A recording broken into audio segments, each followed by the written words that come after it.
I had to go this morning and pick up medicine at Walmart, and I needed some bread and milk.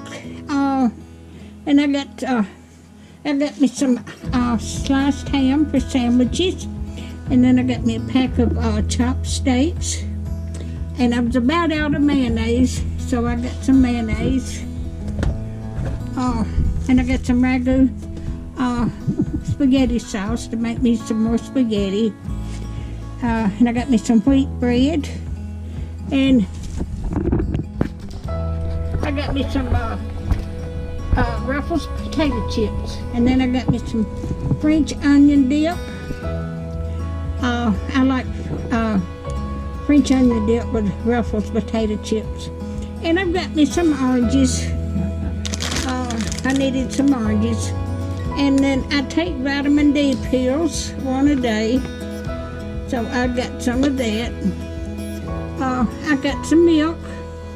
Got me a half a gallon milk. I've got cereal and I didn't have no milk to eat it with.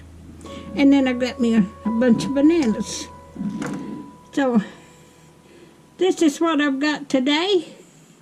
If y'all like my video, just like, subscribe, hit that little bell, and so you'll know when I'm going to have another video coming out. And thank y'all so much for watching. Y'all have a good weekend.